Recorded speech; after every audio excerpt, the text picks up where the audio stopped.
이완우 단편소설 연재낭독 길 하편 상편에 이어서 계속됩니다. 정말 이대로 포기해야 하는 거야? 누군가의 흐느낌이 들렸다. 포기? 나는 1과 2를 바라보았다. 출발한 곳의 방향을 생각하며 걸어가 보자더니 금세 포기라니. 포기? 1과 2도 동시에 나를 쳐다보았다. 내가 또 오해한 모양이었다. 도대체 무슨 일인지 모르겠다. 가끔씩 들리는 알 수 없는 나만의 소리는 아직도 모르겠어? 1이 또다시 2를 공격했다. 어쩐 일인지 2가 대답하지 않았다. 인정하는 거지? 2가 대답하지 않자 1이 다그쳤다. 그러나 목소리는 한결 누그러져 있었다. 여전히 2는 대답하지 않았다. 너무 걱정하지 마. 모든 길은 로마로 통한다는 말도 있잖아. 2가 말대꾸를 하지 않자 1의 태도가 변했다. 어느새 1의 목소리에 그동안 왜 그리 집요하게 2를 공격해댔는지 알 수 없을 만큼, 심지어 우리를 안심시키기라도 하듯 슬쩍 미소 짓는 입가가 온화하기까지 했다. 아마도 1의 분노는 길을 잘못 들었기 때문이 아니었을 것이다. 1의 분노는 2가 자신의 말을 인정하지 않는 것에 대한 일종의 고집이었을 것이다. 저 모퉁이를 돌면 분명 연결되는 길이 나올 거야. 1은 완전히 다른 사람처럼 말했다. 그렇지만 나는 아직도 우리가 길을 잘못 들었는지 잘 모르겠다. 언젠가는 우리가 찾는 길과 연결되는 길이 나올 것이라는 정도는 나도 알고 있다. 어차피 모든 길은 연결되어 있으니까.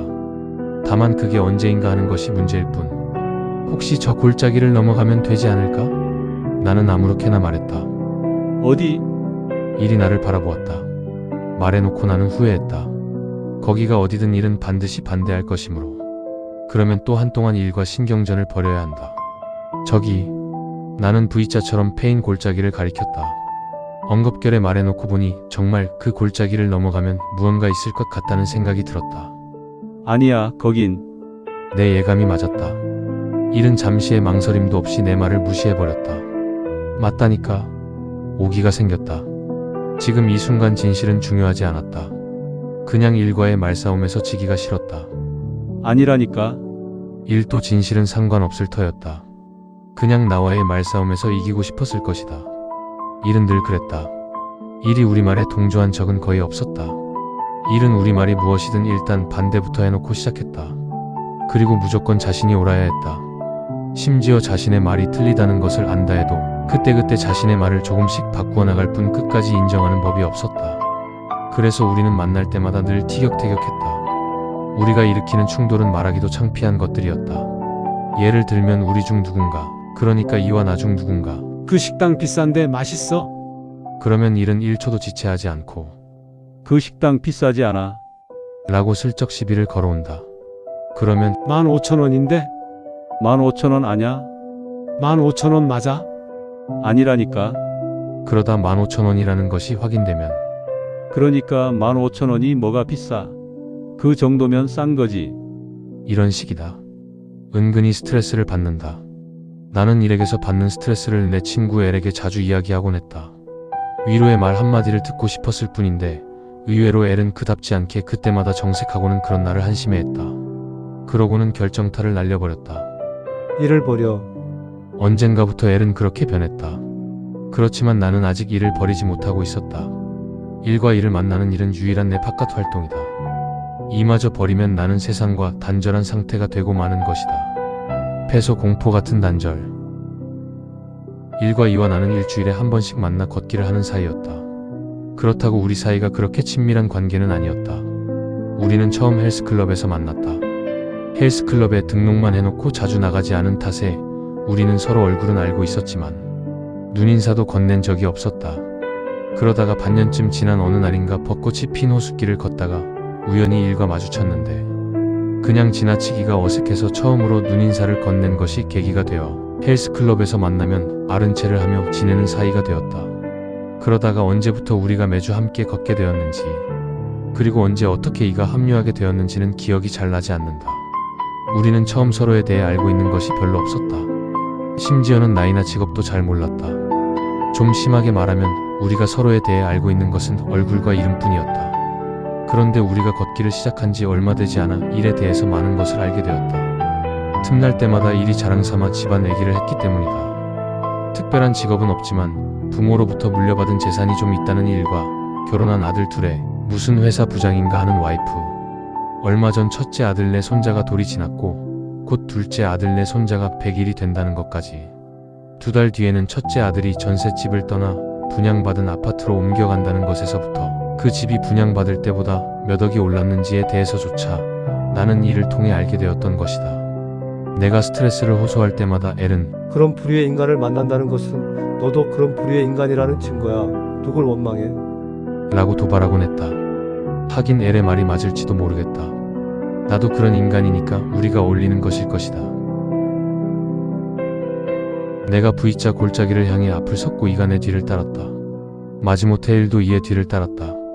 막상 두 사람이 뒤를 따르기 시작하자 나는 부담스러워졌다. 골짜기를 가리킨 것은 순전히 일의 태도가 보기 싫어 부려본 어깃장일 뿐이었던 것이다. 거긴 아니라니까. 골짜기가 가까워지면서 차츰 길이 좁아지기 시작했다. 그에 따라 내 마음도 점점 불안해졌다. 한동안 일의 깐족거림을 들어야 할 일이 걱정이었다. 얼마 지나지 않아 좁은 길마저 사라졌다. 조금 더 골짜기를 향해 올라가자 아예 사람이 다닌 흔적조차 보이지 않았다. 그렇다고 길을 잘못 들었다는 것을 내색하거나 당황해하는 모습을 보일 수는 없는 일이었다.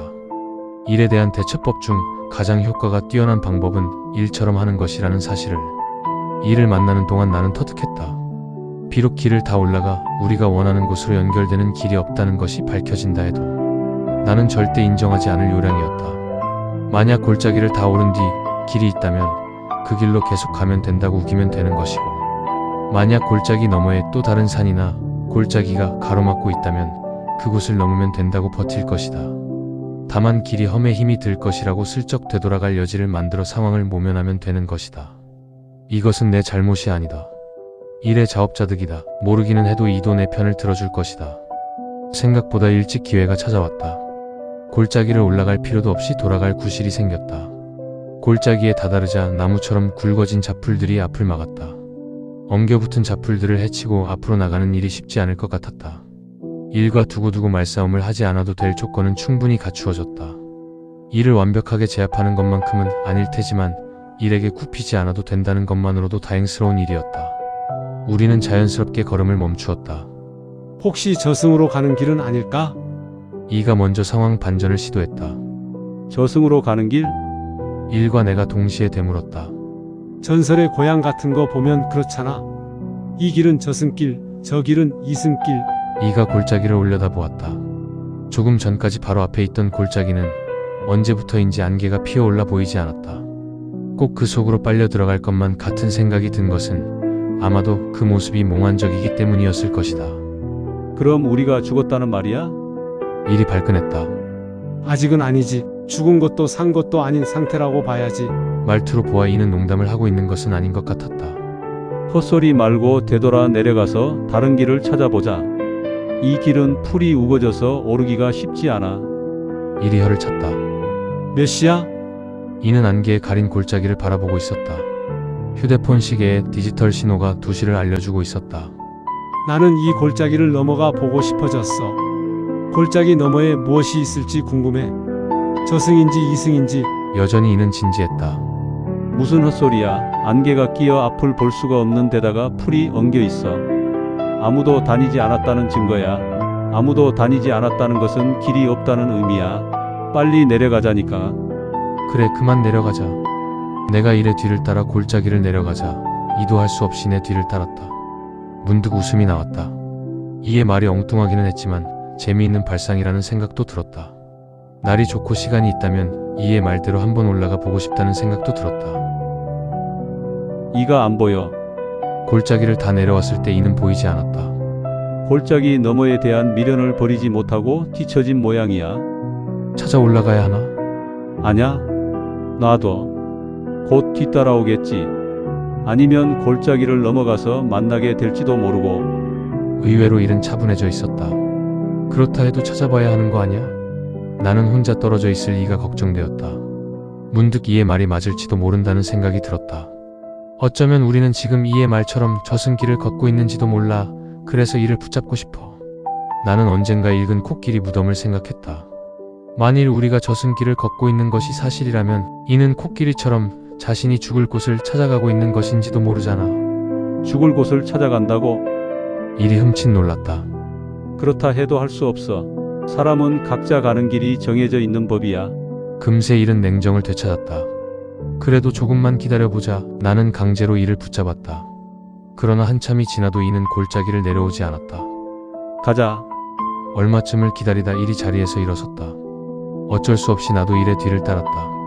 생각 같아서는 이를 찾아 골짜기를 올라가 보고 싶었지만 안개에 쌓여 모습을 감춰버린 골짜기를 향해 다시 올라갈 엄두가 나지 않았다. 물론 지금 우리가 저승길을 걷고 있는 것은 아닐 테지만 마음이 약해졌다. 우리는 정말 죽어가고 있는 것일까? 나는 일의 곁에 바짝 붙어섰다. 평소와 달리 일이 의지가 되었다. 몰라. 아무렇지도 않은 듯 일이 성큼성큼 앞서 걸어나갔다. 일의 담담한 태도가 부러웠다. 두려워? 모르겠어. 나는 일의 곁으로 한 발짝 더 다가섰다. 모르겠다. 다만 나는 진작부터 얼마 전 읽은 신문 기사를 생각하고 있었다. 스위스에서 조력 자살로 스스로 생을 마감했다는 사람의 기사를, 그리고 그의 죽음을 도왔다는 친구의 이야기를. 스스로 죽음을 선택하고 그 순간을 기다리던 사람의 마음은 어떤 것이었을지, 그런 친구를 옆에서 바라보고 있었을 사람의 마음은 또 어떠했을지. 앞서 걷던 일이 멈추어 섰다. 우리 앞에 두 갈래 길이 놓여 있었다. 저기 사람이 있어. 여자인 듯한 사람이 왼편으로 나 있는 좁은 길에서 올라오고 있는 것이 보였다. 여자 곁에 커다란 개 한 마리가 따르고 있었다. 순간 나는 이래 뒤로 숨었다. 개는 내가 가장 무서워하는 동물이었다. 더군다나 덩치가 내가 늘 보아오던 것과는 비교도 되지 않을 정도로 무척 컸다. 우리는 여자에게 길을 묻지 않았다. 일은 어땠는지 모르지만 나는 여자에게 길을 물으면 안 될 것만 같았다. 꼭 엉뚱한 길을 알려주거나 아니면 정말 우리를 저승으로 안내할 것 같은 생각이 들어서였다. 빗방울이 떨어지기 시작했다. 이리로 가자. 하늘을 한번 쳐다본 뒤 일이 여자가 올라온 길로 내려섰다. 나도 일의 뒤를 따라 여자가 올라온 길로 내려섰다. 그 순간 이상하게 마음이 편안해졌다. 그것은 아마도 더 이상 낯선 길을 선택해야 하는 고통을 겪지 않아도 된다는 안도감일 수도 있겠고, 아니면 내 앞에 다가올 미지의 길에 대해 받아들일 준비가 되었다는 의미일 수도 있을 것이다. 나는 말없이 일의 뒤를 따르며 엘에 대해 생각했다. 엘은 내 삶에서 아주 많은 부분을 차지했다. 엘과 나는 25년쯤 전 술집에서 처음 만났다. 우리가 술집에서 만났다는 것은 우리 사이에 특별한 인연이 있다고 느끼기에 충분한 사건이었다. 나는 거의 술을 마시지 않아 술집에 가는 일이 없었기 때문이다. 그날도 동료들과 저녁을 먹고 생일을 맞은 동료 때문에 어쩔 수 없이 이어진 술자리에 참여했다가 동료의 친구였던 엘을 건너 소개받은 것이 우리의 첫 만남이었다. 그런 후 우리는 급속히 친해지게 되었다. 정말 이해할 수 없는 일이지만 엘은 나를 존경한다고 했다. 내가 하는 말 한마디 한마디가 다른 사람들과 달리 신선하고 진정성이 느껴진다고 했다. 그날 이후 엘은 나의 모든 것을 인정하고 이해하는 것은 물론 절대적 지지자가 되어주었다. 나도 그런 엘을 절대적으로 지지하였다. 관포지교가 있다면 바로 그런 것이라고 느낄 만큼. 그런 시간이 지속되면서 나는 은연중에 엘에게 의지하며 살아가고 있었다. 특히 내가 다니던 직장에서 퇴직한 후에는 더욱 그랬다. 퇴직 후 밀려오는 외로움과 공허감과 그로 인한 우울증이 올 때마다 나는 엘에게 달려가곤 했다. 지금 생각해보면 그 의지가 문제였던 것 같다. 아마 엘은 자신에게 의지하는 내가 부담스러웠거나 아니면 더 이상 존경의 대상이 아니라는 생각을 했을 것이다. 존경이 실망과 무시로 바뀐 것일 터였다. 4, 5년쯤 된 일이다. 사실 나는 엘이 나를 무시하는 첫 말 혹은 첫 행위를 하던 그 순간부터 이미 우리의 우정이 유효기간을 다했다는 것을 눈치챘지만 계속 엘을 잡고 놓지 않았다. 아니, 엘을 버리지 못했다. 25년이 넘는 우리 사이가 너무 귀하다고 여겼고 또 엘을 대신해 의지할 대상이 없었기 때문이기도 했다. 그러는 사이 유효기간이 다한 우리의 우정은 회복할 수 없는 지경에까지 이르렀다. 이제 나는 이를 물고 내 삶에서 엘을 정리해야 한다. 그렇지만 두렵다. 내가 과연 그럴 수 있을지, 엘과의 우정이 유효기간이 다했음을 인정할 수 있을지. 우리는 오랫동안 사람의 손길이 닿지 않아 벼보다 잡초가 더 많아 보이는 다락문 옆을 따라 계속 골짜기를 내려갔다. 그 사이 빗방울은 제법 굵어져 있었다. 그렇지만 이제 나는 초조해하지 않았다. 이 길이 저승길이든 아니든, 혹은 이 길이 우리가 가려는 곳과 연결되는 것이든 아니든 상관없었다. 다만 그 골짜기를 다 내려가면 어떤 식으로든 결정이 나기를 바랐다. 예를 들면 우리가 가려고 하는 곳이든가 아니면 우리가 가려는 곳으로 연결되는 길이 나타나든가 그도 아니면 안개에 가려있던 산골짜기를 넘어간 이가 미리 와서 우리를 기다리고 있든가 또 그도 아니면 언제부터인가 들리던 알 수 없던 소리의 정체가 밝혀지든가 앞서 성큼성큼 걸어 내려가는 일의 뒷모습이 그렇게 믿음직스러울 수가 없었다. 아, 그동안 내가 모르고 있던 것이 있었다. 내가 오랫동안 애를 의지했듯이 엘이 나를 버린 그때부터 엘이 버리라던 이들에게 나도 모르게 내가 얼마나 의지하고 있었는지를. 아직 길은 보이지 않았고 빗방울도 여전히 그치지 않고 있었지만 그래도 나는 일의 뒤를 따라 다름질치듯 골짜기 저 끝에서 우리를 기다릴 그 무엇을 향해 계속 걸음을 멈추지 않았다. 그러면 다시 정지되었던 뇌기능이 살아나고 사라졌던 방향감이 돌아올지도 모를 일이었다. 감사합니다.